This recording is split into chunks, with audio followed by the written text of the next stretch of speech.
él es español, pero con más de 40 años en el país, que hizo una labor extraordinaria en Sucumbíos, muy preocupado de la cuestión social, ¿verdad? En la Iglesia hay dos grandes líneas de preocupación: la moral, lo que le llaman la cuestión moral, y la social o cuestión social.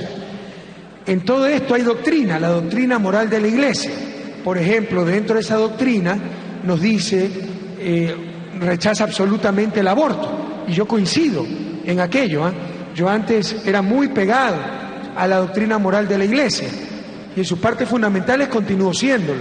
Sin embargo, la vida me ha enseñado que hay cosas que son insostenibles. Por ejemplo, el uso de preservativos. Ya en estos momentos no es solo una cosa de planificación familiar, es una cuestión de vida o muerte por todas las enfermedades infecciosas que existen, ¿verdad? Y la resistencia de la Iglesia al uso de métodos artificiales de control de la natalidad, de planificación familiar, no abortivos, tan solo artificiales, ha creado realmente pandemias en continentes como en África, donde hay países donde más del 20% de la población está infectada de VIH, de SIDA. Entonces, son cosas que ya, por ejemplo, el uso de preservativo, la diferencia entre la vida y la muerte, algunas veces. Pero, por ejemplo, métodos abortivos, yo como católico también los rechazo. Eso es parte de la doctrina moral de la Iglesia. Pero también hay la doctrina social de la Iglesia, que empezó hace más de 100 años, allá en la segunda mitad del siglo XIX, con la encíclica Rerum Novarum de León XIII, Rerum Novarum, los nuevos tiempos en latín, ¿verdad? Yo no es que sé latín, pero sí me sé la traducción de algunos títulos de encíclicas papales.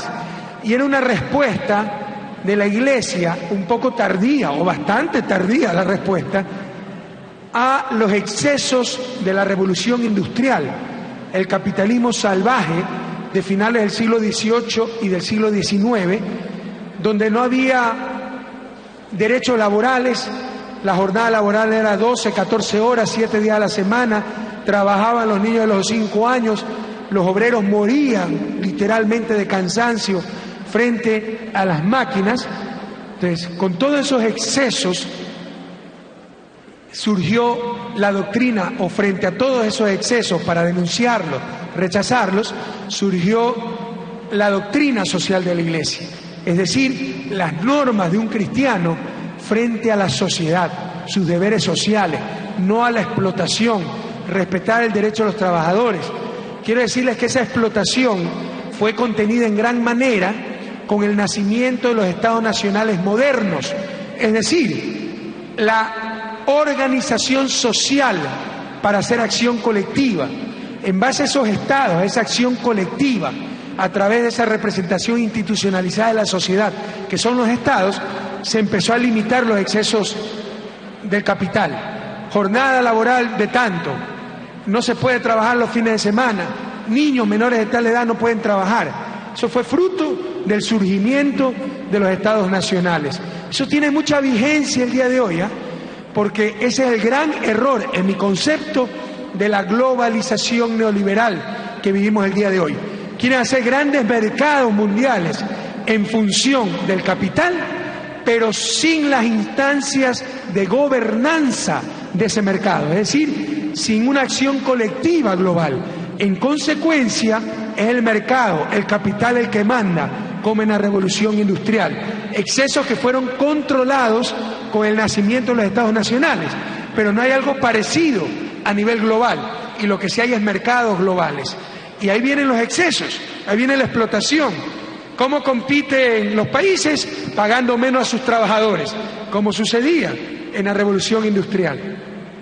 Y lo que se hace es explotar a la clase trabajadora en beneficio del gran capital y en beneficio de los consumidores de los países ricos. La globalización, vamos a ver si estoy equivocado, pero acuérdense de mí, algunos años después. La globalización funcionará cuando no se busque tan solo un mercado global, sino cuando se busque una verdadera sociedad global con las respectivas instituciones de gobernanza que controlen y dominen a ese mercado global. Si no, eso se traducirá sobre todo en explotación, como hasta ahora ha sucedido. más son los perdedores de la globalización que los ganadores. Los países pobres hemos perdido con la globalización, no hemos ganado. Y los pobres de los países ricos también han perdido. Si no, vaya a ver los trabajadores no calificados en Estados Unidos cómo se oponen a la globalización precisamente, porque están perdiendo sus puestos de trabajo, las transnacionales se van a la India, a China para pagar menos salarios y generan desempleo en los Estados Unidos, sobre todo entre los trabajadores no calificados. Bueno, toda esta digresión fue con referencia al inicio de la doctrina social de la Iglesia, que denunció estos excesos casi con un siglo de atraso, bastante tardíamente, pero al menos los denunció. Esa denuncia empezó con la Rerum Novarum de León XIII y hay todo un cuerpo doctrinal maravilloso respecto a los deberes del cristiano frente a la sociedad, continuado extraordinariamente con, por ejemplo, encíclicas como la de Pablo VI, El progreso de los pueblos, Populorum Progreso, con las conferencias de Medellín y Puebla, de la Conferencia de Obispos Latinoamericanos, muy preocupados por la cuestión social, denunciando muy fuertemente las injusticias en América Latina. También en los años 60, con la iniciativa de Juan XXIII, había iniciado, y lo acabó Pablo VI, el Concilio Vaticano II, toda una reforma a los ritos, a la práctica de la Iglesia Católica. Antes del concilio, la misa era en latín y el sacerdote de espaldas a los ciudadanos, a los feligreses. Después de eso, pues la misa era en español, tratando de explicar el Evangelio, etcétera. Entonces, hubo un cambio muy grande en la Iglesia Católica a partir de los años 60 y en la iglesia latinoamericana sobre todo, que era muy preocupada de la cuestión social. Lastimosamente, esos son tiempos idos y no volvidos, ¿verdad? Como dicen en mi tierra.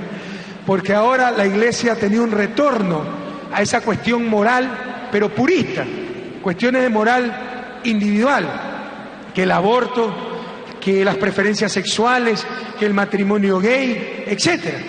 Y eso es importante, sí, nadie lo niega. Pero por favor, en una región como América Latina, la cuestión moral más importante también es esa cuestión social. Denunciar la intolerable injusticia que día a día se vive en Ecuador, en América Latina como región. La opulencia más insultante al lado de la miseria más degradante. Entonces algunos extrañamos esa iglesia progresista en América Latina en los 60, 70. Iglesia que Monseñor López continuó, pese a todos los obstáculos, sucumbidos. Allá tenemos una iglesia muy comprometida con los pobres. ¿Y qué ha hecho la jerarquía eclesial del Ecuador? Problema de ellos, pero hasta ciertos límites. No solo que aceptó la renuncia del ministro de Sucumbíos por tener más de 75 años, bueno, son los principios del derecho canónico, pero lo reemplazó con unas poco menos que secta fundamentalista, pues, los heraldos del Evangelio, tipos que se visten al estilo medieval, con sotana en plena selva amazónica, y que quieren borrar del mapa toda la acción pastoral, social de la iglesia de Sucumbíos. Y la gente tiene un gran rechazo contra esa imposición y contra este grupo, contra esta comunidad ultraconservadora de la Iglesia Católica.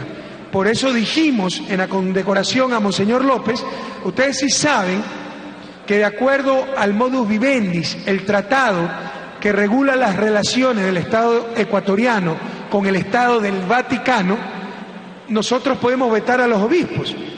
Correa autoritario, dictador, totalitario, ahora quiere poner y sacar obispos, como ha dicho cierta prensa. Falso. Pero ahí está la atribución legal. Nunca se la ha utilizado, es otra cosa. Y no la queremos utilizar. Pero la utilizaremos si se pretende en forma tan descarada tratar de destruir todo un trabajo social en Sucumbíos y reemplazar por una secta fundamentalista que está a 4 o 5 siglos de retraso. Peor en nuestra región, que lo quieren hacer volver a la iglesia medieval. Eso tampoco lo vamos a permitir. Que Correa se está metiendo en cuestiones de la iglesia. Iglesia viene del griego eclesia, que significa pueblo. Todos somos iglesias, compañeros, todos somos parte de la iglesia. Otra cosa es la jerarquía eclesial. Ciertos obispos que quieren una iglesia extremadamente conservadora en Ecuador, solo ritos, cuestiones morales, golpes de pecho cuando el problema no es la escasez de golpes de pecho, sino el exceso de pellejos demasiado duros, ¿verdad? Entonces tampoco vamos a permitir esas cosas, al menos de forma tan descarada como se está dando en iglesias sucumbíos. ¿De dónde? Esa iglesia progresista, preocupada por la cuestión social, promovida por Monseñor López Marañón, quieren pasar al ala más fundamentalista de la iglesia, con esta comunidad o secta, no sé cómo llamarlas, de los heraldos del Evangelio, que se visten con sotana y con la cruz de Santiago, como los cruzados del siglo X, del siglo XI, o sea, 1000 años atrás en la historia de la iglesia. Tampoco vamos a permitir esas cosas. Aplicaremos, de ser necesario, contra nuestra voluntad, las atribuciones legales que nos dan los tratados internacionales. Corre autoritario, totalitario, lo que estamos haciendo es ejerciendo la soberanía del Ecuador y aplicando las potestades que nos dan los tratados internacionales. Totalitario, autoritario es el que va más allá de la ley. Nosotros estamos aplicando estrictamente los tratados internacionales y la ley, pero tampoco permitiremos abusos y excesos descarados, compatriotas.